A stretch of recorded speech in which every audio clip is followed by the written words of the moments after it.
कोटि समप्रभा निर्विघ्नं कुरु मे देव सर्वकार्येषु सर्वदा।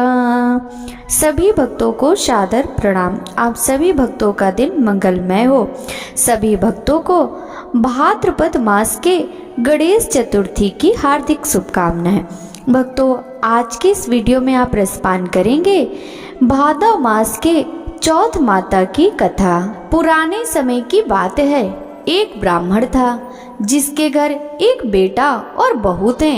बेटा और पिता कुछ कमाते तो नहीं थे, जो बहू के साथ आया हुआ दहेज का धन था उसी से अपना काम चलाते थे। जब भी बहू बाहर कचरा डालने जाती थी तब उसके पास वाली पड़ोसन उससे पूछती थी कि बहू आज खाने में क्या खाकर आई हो। तब वह बोलती थी कि मैं तो बासी और ठंडी रोटी खाकर आई हूँ। एक दिन साहूकार के बेटे ने यह बात सुन ली। वह वहाँ से चला गया और अपनी माँ के पास जाकर बोला कि माँ, तू तो अपनी बहू को रोज गर्म खाना खिलाती है और वह फिर भी बाहर जाकर यह बोलती है कि मैं तो बासी रोटी खाकर आई हूँ। तब माँ ने कहा कि बेटा, मैं तो चारों थालियों में बराबर गर्म खाना परोसती हूँ। यदि तुम्हें यकीन नहीं है तो तुम खुद ही देख लेना। वह अगले दिन तबीयत खराब होने का बहाना बनाकर कंबल ओढ़कर लेट गया। तब उसको यह देखकर आश्चर्य हुआ कि बहू ने तो गरम गरम खीर और खांड का भोजन किया है। और जब बहू बाहर गई तो वह उसके पीछे पीछे जाने लगा। तब पड़ोसन के पूछने पर बहू ने वही बात दोहराई कि मैं तो बासी रोटी खाकर आई हूँ।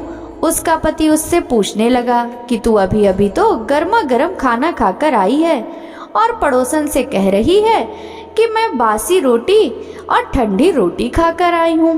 तू झूठ क्यों बोल रही है?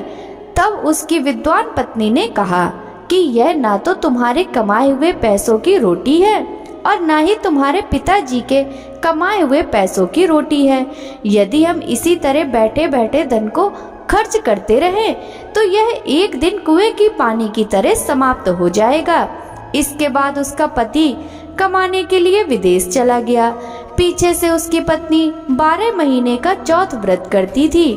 उसको विदेश में रहते हुए 12 वर्ष व्यतीत हो गए। तब चौथ माता और विंध्यायक जी महाराज ने सोचा कि इसको अब घर बुलाना चाहिए। चौथ माता लड़के के सपने में जाकर बोली कि तू अब घर चला जा, तेरी पत्नी को तेरी बहुत याद आती है। वह बोला कि मैं घर कैसे चला जाऊं, मेरे यहाँ इतना बड़ा कारोबार फैला हुआ है। तब चौथ माता ने कहा कि तू सुबह एक दीपक जलाकर चौथ माता का नाम लेकर बैठ जाना। जिनके पैसे बकाया हैं वह पैसे दे जाएंगे और लेने वाले ले जाएंगे। लड़के ने वैसा ही किया और उसका सारा काम एक ही दिन में निपट गया। जब वह घर जा रहा था तो उसे रास्ते में एक सांप दिखाई दिया जो आग के पास जा रहा था। उसने सांप को आग से बचाने के लिए हटा दिया।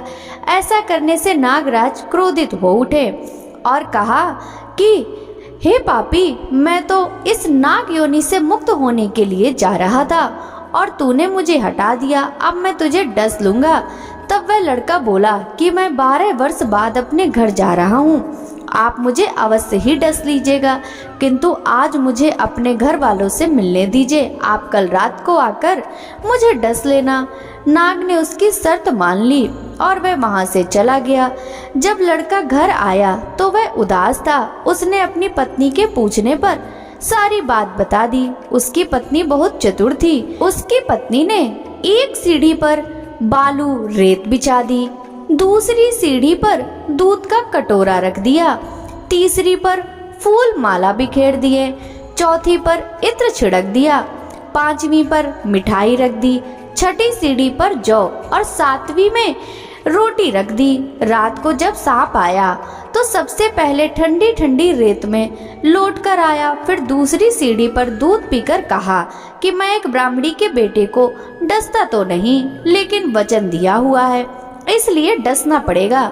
फूल माला की सीढ़ी से होता हुआ प्रसन्नता पूर्वक इत्र की खुशबू लेता हुआ ऊपर की ओर आने लगा। सांप को ऊपर आता हुआ देखकर विंध्यायक जी ने चौथ माता से कहा कि इस ब्राह्मणी के बेटे की रक्षा करनी होगी, क्योंकि इसकी पत्नी इसके लिए चौथ का व्रत करती है, उसका फल तो देना ही पड़ेगा। तब विंध्यायक जी ने सीढ़ी पर रखे हुए आंखों से सेल बनाई और चौथ माता ने रोटी की ढाल बनाई और सांप के आगे लगा दी।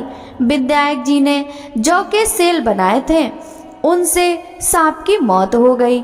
सुबह उस लड़के से मिलने गांव के लोग आने लगे, क्योंकि वह 12 वर्ष के बाद वापस घर आया था। लोगों ने उसे आवाज दी, लेकिन वह तो उदास बैठा था, इसलिए बोला नहीं।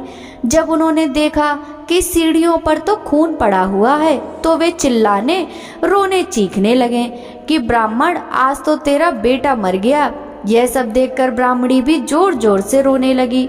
आवाज सुनकर उसका बेटा नीचे आया और कहा कि माँ, मैं मरा नहीं हूँ, यह तो मुझे डसने आया सांप मरा है। यह सब देखकर उसकी पत्नी भी प्रसन्न हो गई कि मेरे पति के प्राण बच गए। उसने चौथ माता को धन्यवाद दिया और कहा कि यह तो चौथ माता ने मेरे व्रत करने का फल दिया है। चौथ माता, जैसा फल ब्राह्मणी के बेटे को दिया वैसा सभी को देना। कहानी करने वालों को, कहानी सुनने वालों को, हुंकार देने वालों को और पूरे परिवार को देना। गणेश जी महाराज की जय। चौथ माता की जय। भक्तों, अब सुनिए चौथ माता की दूसरी कथा। एक नगर में एक बूढ़ी माँ रहती थी। वह अपने बेटे की सलामती के लिए 12 महीनों की चौथ का व्रत करती थी।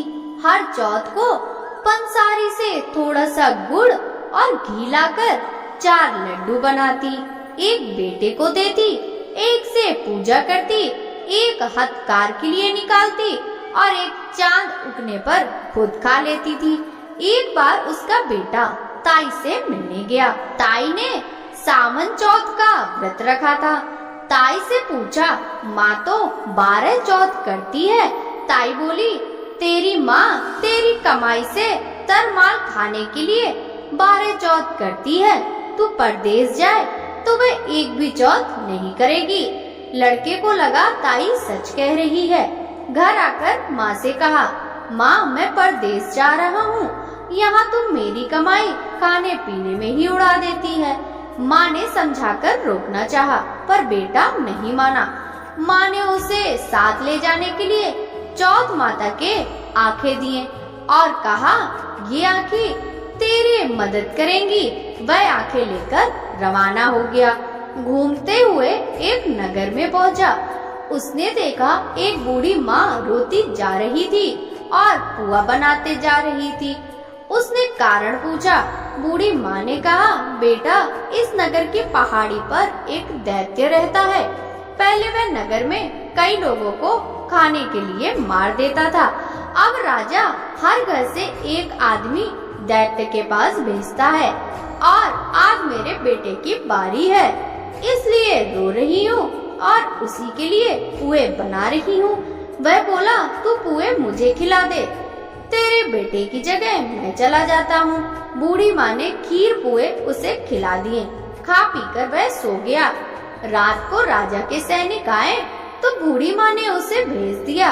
दैत्य के सामने पहुँचने पर उसने चौथ माता के आंखें दैत्य की तरफ फेंक कर कहा, हे चौथ माता, यदि मेरी माँ मेरी सलामती के लिए व्रत करती है तो दैत्य का सिर कटकर गिर जाए। तुरंत दैत्य का सिर कट गया। लड़का वापस आ गया। राजा ने उसे उपहार देकर विदा किया। चलते हुए एक दूसरे राजा के नगर में पहुंचा। इस राज्य में आवा तभी पकता था जब एक इंसान की बलि दी जाती थी। सिपाहियों ने उसे पकड़कर आवे में चुन दिया। लड़के ने आंखें आवे में डाले और कहा, हे चौथ माता, यदि मेरी माँ मेरे लिए व्रत करती है तो आवा मेरी बलि लिए बिना ही झट से पक जाए। आवा तुरंत पक गया। आवे में से मिट्टी की जगह सोने चांदी के बर्तन निकले। लड़का अंदर से बोला, बर्तन धीरे धीरे निकालना, कहीं मुझे लग न जाए। राजा ने उसे निकलवाया और पूछा, इस आमे से तुम कैसे बच गए? लड़के ने बताया, उसकी माँ चौथ माता का व्रत करती है, व्रत के कारण ही वह बच पाया। राजा को विश्वास नहीं हुआ। उसने एक चांदी की सुराही मंगवाई और कहा कि सुराही की नली से निकलकर दिखाओ, तभी मुझे विश्वास होगा। लड़के ने चौथ माता को याद करके आंखें सुराही में डाली और कहा, मैं भौरा बनूं, सुराही से निकलूं। लड़का तभी भौरा बनकर सुराही से निकल गया। राजा ने खुश होकर राजकुमार की शादी उसके साथ करवाई और सभी लोगों को चौथ माता का व्रत करने को कहा। उसे माँ की याद आई। उसने राजा के पास जाकर खुद के नगर जाने की इच्छा जाहिर की। राजा ने रथ, घोड़ा, हाथी और खूब सारा दान दहेज देकर उसे विदा किया। चौथ के दिन अपने नगर पहुंचा। वह अकेला पंसारी के यहाँ माँ का इंतजार करने लगा। सोचा, चौथ है तो माँ यहाँ जरूर आएगी। थोड़ी देर बाद लकड़ी टेकती हुई माँ आती दिखी। उसकी माँ की आंखों में जाले आने के कारण दिखना कम हो गया था। लड़के ने जानबूझकर अपना पैर लकड़ी में लगा दिया। कहने लगा, बल रे पूत, काटी मेरे पैर के आगे लगा दी। माँ ने उसे नहीं पहचाना। कहने लगी, भैया मुझे चाहे कितनी गाली निकालो पर मेरे बेटे को कुछ मत कहना। बेटा माँ के चरणों में गिर पड़ा। कहा, मैं तेरा बेटा ही हूँ, मुझे माफ कर दो। माँ ने उसे गले लगा लिया। नगर के लोगों ने विश्वास नहीं किया कि वह उसी का बेटा है। बूढ़ी माँ ने चौथ माता को याद करके कहा, हे चौथ माता, यदि मैं अपने बेटे के लिए व्रत करती हूँ तो मेरे स्तन में दूध भर जाए और उसकी धार मेरे बेटे के मुंह में गिरे। माँ के स्तन से दूध की धार निकलकर बेटे के मुंह में गिरने लगी। लोग चौथ माता की जय जयकार करने लगे। उस नगर के सभी लोग चौथ माता का व्रत करने लगे। हे चौथ माता, जैसे बूढ़ी माँ और उसके बेटे की सहायता की, वैसे ही हमारी भी सहायता करना। कहानी कहने, सुनने और हुंकारा भरने वालों पर कृपा करना। बोलो चौथ माता की जय। भक्तों, अब हम चौथ माता की दूसरी कहानी सुनेंगे। पुराने समय की बात है। एक ब्राह्मण था जिसके घर एक बेटा और बहू थे। बेटा और पिता कुछ कमाते तो नहीं थे। जो बहू के साथ आया हुआ दहेज का धन था, उसी से अपना काम चलाते थे। जब भी बहू घर से बाहर कचरा डालने जाती थी, तब उसके पास वाली पड़ोसन उससे पूछती थी कि बहू, आज खाने में क्या खाकर आई हो? तब वह बोलती थी, मैं तो ठंडी रोटी खाकर आई हूँ। एक दिन साहूकार के बेटे ने यह बात सुन ली। वह वहाँ से चला गया और अपनी माँ के पास जाकर बोला कि माँ, तू तो अपनी बहू को रोज गर्म खाना खिलाती है, फिर भी वह बाहर जाकर यह बोलती है कि मैं तो ठंडी रोटी बासी खाकर आई हूँ। तब माँ ने कहा, बेटा, मैं तो चारों थालियों में बराबर गर्म खाना परोसती हूँ। यदि तुम्हें यकीन नहीं है तो तुम खुद ही देख लेना। वह अगले दिन तबीयत खराब होने का बहाना बनाकर कंबल ओढ़कर लेट गया। तब उसको यह देखकर आश्चर्य हुआ कि बहू ने तो गरम गरम खीर और खांड का भोजन किया, और बहू जब बाहर गई तो वह उसके पीछे पीछे जाने लगा। तब पड़ोसन के पूछने पर बहू ने वही बात दोहराई कि मैं तो बासी रोटी खाकर आई हूँ। उसका पति उससे पूछने लगा कि तू अभी अभी तो गर्मा गर्म खाना खाकर आई है और पड़ोसन से कह रही है मैं बासी ठंडी रोटी खाकर आई हूँ, तू झूठ क्यों बोल रही हो? तब उसकी विद्वान पत्नी ने कहा कि यह ना तो हमारे कमाए हुए पैसों की रोटी है और न ही तुम्हारे पिताजी के कमाए हुए पैसों की रोटी। यदि हम इसी तरह बैठे बैठे धन को खर्च करते रहें तो एक दिन कुएं की पानी की तरह समाप्त हो जाएगा। इसके बाद उसका पति कमाने के लिए विदेश चला गया। पीछे से उसकी पत्नी 12 महीने का चौथ व्रत करती थी। उसको विदेश में रहते हुए 12 वर्ष व्यतीत हो गए। तब चौथ माता और विंध्यायक जी महाराज ने सोचा इसको अब घर बुलाना चाहिए। चौथ माता लड़के के सपने में जाकर बोली, तू अब घर चला जा, तेरी पत्नी को तेरी बहुत याद आती है। वह बोला कि मैं घर कैसे चला जाऊं, मेरे यहाँ इतना बड़ा कारोबार फैला हुआ है। तब चौथ माता ने कहा, तू सुबह एक दीपक जलाकर चौथ माता का नाम लेकर बैठ जाना। जिनके पैसे बकाया है वह पैसे दे जाएंगे और लेने वाले ले जाएंगे। लड़के ने वैसा ही किया।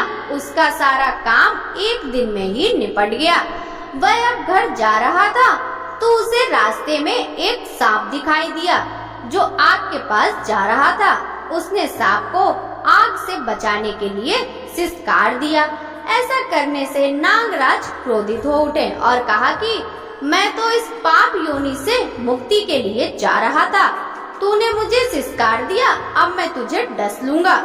तब वह लड़का बोला, मैं 12 वर्ष बाद अपने घर जा रहा हूँ, आप मुझे अवश्य ही डस लीजिएगा, किंतु आज मुझे अपने घर वालों से मिलने दीजिए। आप कल रात को आकर मुझे डस लेना। नाग ने उसकी शर्त मांग ली और वहाँ से चला गया। जब लड़का घर आया तो वह उदास था। उसने अपनी पत्नी के पूछने पर सारी बात बता दी। उसकी पत्नी बहुत चतुर थी। उसकी पत्नी ने एक सीढ़ी पर दूध का कटोरा रख दिया, दूसरी सीढ़ी पर बालू रेत बिछा दी, तीसरी पर फूल माला बिखेर दिए, चौथी पर इत्र छिड़क दिया, पांचवी पर मिठाई रख दी, छठी सीढ़ी पर जौ और सातवीं पर रोटी रख दिया। रात को जब सांप आया तो पहले उसे ठंडी ठंडी रेत में लौटकर आया, फिर दूसरी सीढ़ी पर दूध पिया। कहा, मैं एक ब्राह्मणी के बेटे को डसता नहीं, लेकिन वचन दिया है इसलिए डसना पड़ेगा। फिर हुआ फूल माला की सीढ़ियों से प्रसन्नता पूर्वक इत्र की खुशबू लेता ऊपर की ओर आने लगा। सांप को ऊपर आता देख विंध्यायक जी ने चौथ माता से कहा, इस ब्राह्मणी के बेटे की रक्षा करनी होगी, क्योंकि इसकी पत्नी इसके लिए चौथ का व्रत करती है, उसका फल तो देना ही पड़ेगा। तब विंध्यायक जी ने सीढ़ी पर रखे हुए आँखों से सुई बनाए और माता ने रोटी की डाल और सांप के आगे लगा दी। विंध्यायक जी ने जौ के सेल बनाए थे, उनसे सांप की मौत हो गई। सुबह उस लड़के से मिलने गांव के लोग आने लगे, क्योंकि वह 12 वर्ष के बाद वापस घर आया था। लोगों ने उसे आवाज दी, लेकिन वह तो उदास बैठा था, इसलिए नहीं बोला। जब उन्होंने देखा कि सीढ़ियों पर तो खून पड़ा हुआ है, तो वे चिल्लाने रोने चीखने लगे कि ब्राह्मण, आज तो तेरा बेटा मर गया। यह सब देखकर ब्राह्मणी भी जोर जोर से रोने लगी। आवाज सुनकर बेटा नीचे आया और कहा कि माँ, मैं मरा नहीं हूँ, यह तो मुझे डसने आया सांप मरा पड़ा है। यह सब देखकर उसकी पत्नी भी प्रसन्न हो गई कि मेरे पति के प्राण बच गए। उसने चौथ माता को धन्यवाद दिया और कहा कि यह तो चौथ माता ने मेरे व्रत करने का फल दिया है। चौथ माता जैसे फल ब्राह्मणी के बेटे को दिया, वैसे सभी को देना। कहानी करने वाले को, कहानी सुनने वालों को, हुंकार देने वाले को और पूरे परिवार को देना। प्रेम से बोलिए चौथ माता की जय। ओम जय चौथे माता मैया, जय चौथे माता। जो कोई तुमको ध्यावत पापे उतर जाता। ओम जय चौथे माता। हम सब की माता हो, तुम हो रुद्राणी मैया, तुम हो रुद्राणी। तुम्हारे यश को गावे हम सारे प्राणी। जय चौथे माता। प्रत्येक बदी चतुर्थी को जो मनुष्य व्रत करे प्रगति हो ये निरंतर दुख जा दूर परे। जय चौथे मैया रहे प्रसन्न हमेशा ऐसे नर नारी। मैया ऐसे नर नारी गणपति बने कृपालु विघ्न टरे बारी। जय चौथे मैया चौथे माता की आरती जो नारी नित्य गावे। मैया जो नारी नित्य गावे कहते भक्त असरानी मन वांछित फल पावे। ओम जय चौथे मैया मैया जय चौथे मैया चौथे माता की जय। कथा पसंद आई हो तो वीडियो को लाइक कीजिएगा। राधे राधे।